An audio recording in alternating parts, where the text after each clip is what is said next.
Tengan ustedes muy buenos días. Vamos a hablar en esta oportunidad de uno de los períodos del gran proyecto de Dios, y es la edad de la gracia.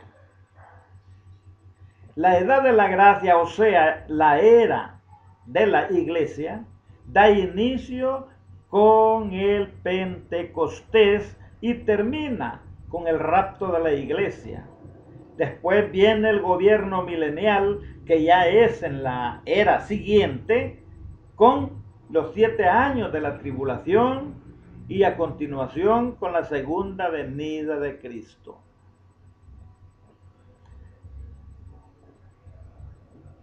Son 7 eras, conocidas también como edades, como economías, como ministerios, como dispensaciones,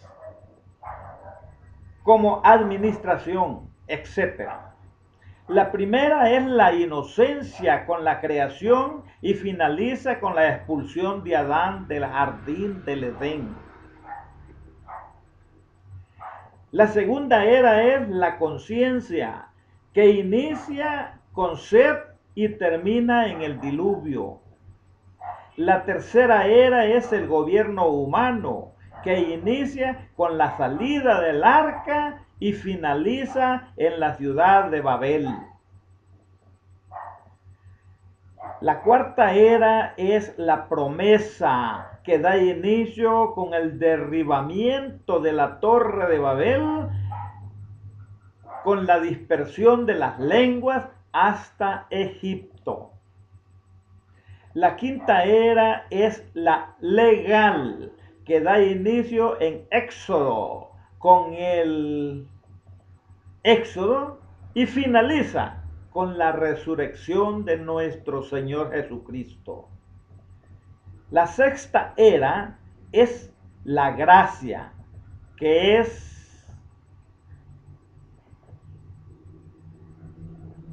donde nosotros ahorita estamos, y da inicio en el Pentecostés y finaliza con el rapto de la iglesia. La séptima y última era es el gobierno milenial, que inicia con los 7 años de tribulación y finaliza con la segunda venida de Cristo. Como podemos ver, en cada era Dios ha querido lo mejor para el hombre, y el hombre siempre le ha fallado a Dios, y por ello siempre ha llegado el justo juicio de Dios. Pero, ¿qué entendemos por la era de la gracia? La era, edad o dispensación o economía de la gracia es el lapso histórico transcurrido entre el Pentecostés y el rapto de la iglesia en gloria. Durante esta economía, o sea, durante esta edad o era, se predica el evangelio, en la gran amnistía que Dios ofrece a toda criatura bajo el cielo, y tiene lugar el llamamiento de la iglesia para prepararse para el Señor. ¿Qué acontecimientos de importancia tendrían lugar durante la era de la gracia? En primer lugar, la predicación del evangelio a toda criatura, tanto al gentil como al judío, por medio de la fe. Ambos entrarían a formar parte de un solo cuerpo. Esto lo podemos ver en Efesios capítulo 2, del 11 al 22. En segundo lugar, tenemos la formación de un pueblo llamado el cuerpo de Cristo, o la iglesia de Jesucristo. Jesús mismo llamó a este cuerpo de personas redimidas por su sangre mi iglesia. En el día de Pentecostés, un grupo de creyentes en obediencia a Jesucristo esperaron la promesa del Padre. La venida del Espíritu Santo descendió sobre ellos, dando como resultado el nacimiento de la iglesia. Toma tu Biblia y puedes ver Hechos, capítulo 2. Al final de la era de la gracia se producirá el rapto de la iglesia. Jesús vendrá a buscar a su iglesia.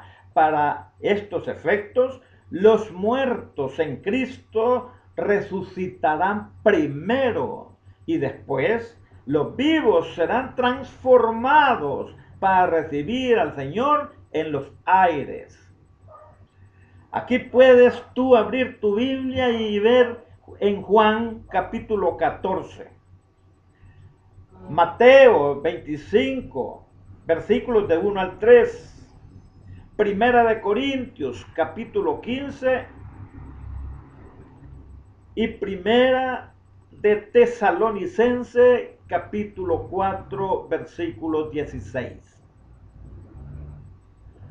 Inmediatamente después del rapto de la iglesia se producirá la gran tribulación, tiempo de 7 años de duración.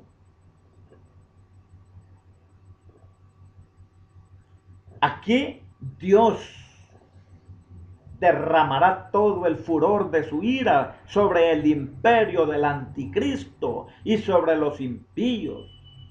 Los juicios de Dios en este tiempo estarán dando conclusión a la era de la gracia.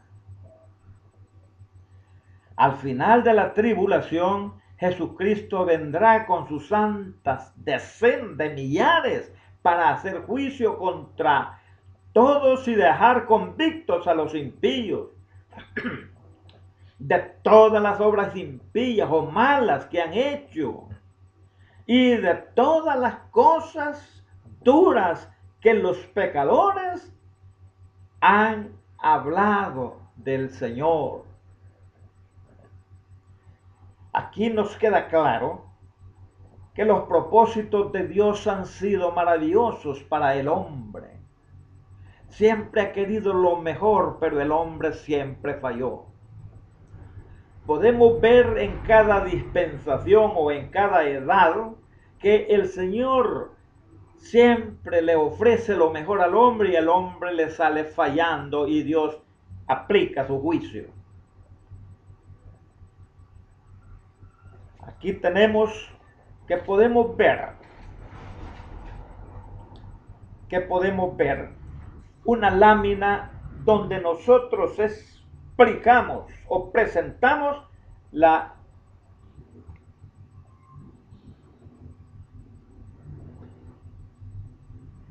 el Pentecostés.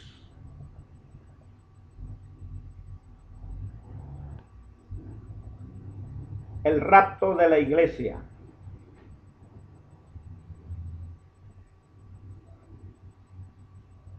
Así podemos nosotros ver cómo Dios quiso lo mejor para el hombre, pero el hombre le falló. A Adán le dio todos los privilegios y Adán le falló. Lo expulsó del Edén, su juicio divino. Lo mismo sucedió después cuando el Set y su descendencia siguieron caminando y le fallaron al Señor con el pecado, y Dios con el diluvio eliminó a todo lo que respiraba, dejando solo a Noé y su familia y a los animales, dos de cada especie. Cuando terminó el diluvio, Dios abrió las puertas del arca y salieron Noé y su familia y los animales. Y Dios dijo que se gobiernen ellos solos. Por eso se llama la era del gobierno humano. Al llegar a Babel, se dispusieron a hacer una gran torre. allí la soberbia del hombre, vamos a hacer esta torre y la vamos a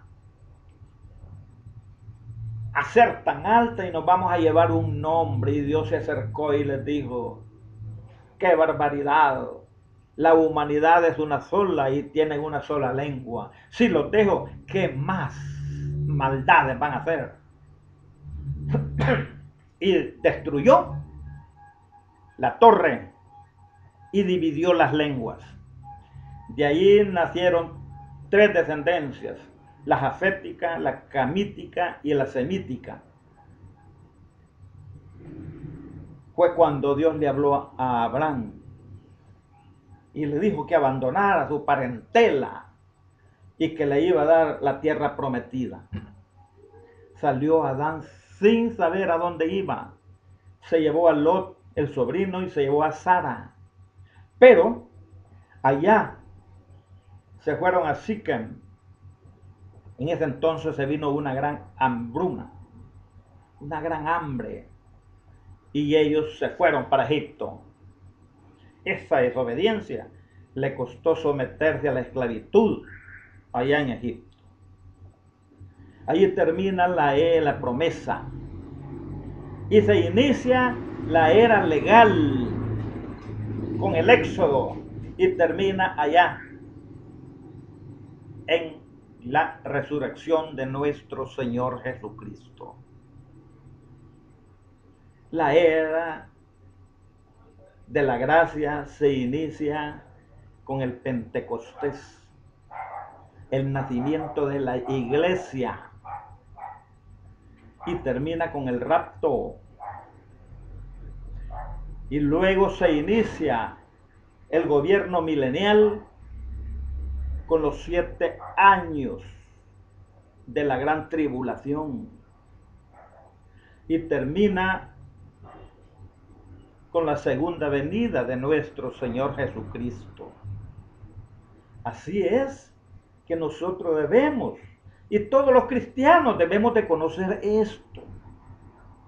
Yo pienso que cuando un hermanito va naciendo para conocer todas las cosas de Jesús, no debe de andarlo. Yo he visto unas comunidades por allí que los nuevitos que acaban de nacer les están enseñando los profetas. No, hay que enseñarles el amor que Jesucristo tuvo a nosotros a través de Juan el evangelista. Hay que empezar, hay que enseñarle lo que es la iglesia y lo que es la religión. Todo mundo confunde la religión con la iglesia y eso no es así. Nosotros tenemos que enseñarles hasta lo más elemental para que caminen con una gran base en los caminos del Señor. Tenemos que enseñarles lo que es ser cristiano y lo que es simplemente un religioso. Tenemos que enseñarle el significado de todas esas expresiones. Porque el propósito de todos nosotros es buscar ser iglesia. Dejar de ser religioso. Les dejo esta reflexión para que mediten. Busquemos a Cristo de verdad y seamos cristianos de verdad. Pasen muy buenos días.